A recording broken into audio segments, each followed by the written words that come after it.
எல்லாருக்கும் வணக்கம். ஆர்க்கு நகர்மணி. தரமான சம்பவம். தளபதி காஞ்சிபுரம் மாவட்டத்தில் தக்க பதிலடி. நமக்கு ஆப் நெட்டா இருக்கிறவங்களுக்கு சம்பவம் சரியா செஞ்சுட்டு போயிட்டாரு, அதுவும் டீசெண்டா. இப்ப என்ன ஆகும்னு பாத்தீங்கன்னா, ஒரு 10 நாளைக்கு பைத்தியம் முடிச்ச மாதிரி அந்த யூடியூப்ல சுத்திக்கிட்டே இருப்பாங்க இந்த வாடகை வாய்கள்.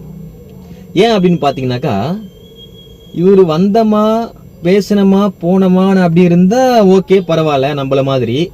ஆனா இவர் சொன்னதை செஞ்சிருவார, அதுதானே இப்ப நம்ம என்ன பண்றது அப்படின்னு சொல்லிட்டு பயத்திலையும் அந்த பைத்தியம் முடிச்ச மாதிரி மக்கள் மத்தியில எப்படி தளபதி சொன்னது செய்ய மாட்டாரு, சும்மாதான், நீங்க திருப்பி எங்க கிட்ட தான் நீங்க மாட்டின்னு முழிக்கணும் அப்படின்ட்டு மக்கள் மைண்டை எப்படி நம்ம குழப்பறதுன்ட்டு சுத்திக்கிட்டே இருப்பாங்க.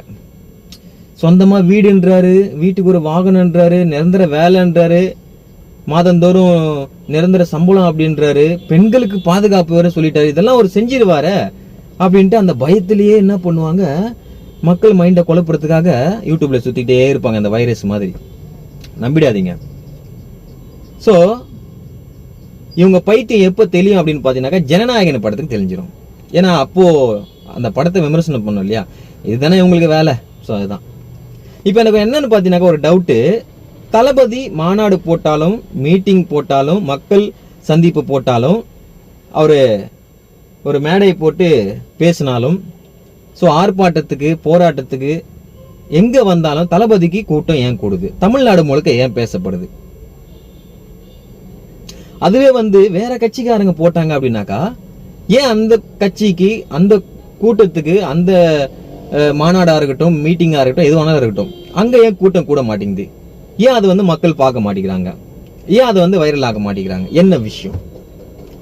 ஏன்னா அது தனக்காக, அதாவது அவங்களுக்காக, அவங்களோட பெருமை பேசுவதற்காக அவங்களுக்குள்ளேயே மரியாதை செலுத்திக்கிட்டு அவங்க கட்சியை காப்பாற்றணும் அப்படின்னு சொல்லிட்டு பேசுறது மேடை ஸ்பீச் நான் ஏன் பார்க்கணும்?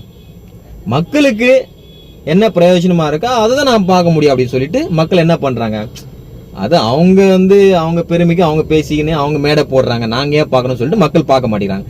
ஆனா தளபதி தமிழ்நாட்டு மக்களுக்காகவும், தமிழ்நாட்டுக்காகவும், வெறும் தமிழர்களுக்காகவே தமிழக வெற்றி கழகம்னு ஒரு கட்சியை தொடங்கி வச்சிருக்காரு. தளபதி ஒண்ணு பேசினாரு அப்படின்னாக்கா கண்டிப்பா நம்மளுக்கு நல்லதா தான் இருக்கும் அப்படின்னு சொல்லிட்டு, தளபதி பேசினாலும், தளபதி எங்கன்னா மீட்டிங் போட்டாலும், மாநாடு போட்டாலும், தமிழ்நாட்டு மக்கள் அன்பும் ஆதரவோடவே தளபதிக்கு சப்போர்ட் பண்றாங்க. அப்படின்னாக்கா 2026 மாற்றம் ஒன்றே மாறாதது, அது மாறும். வெற்றி நிச்சயம். தாவேகா. நன்றி.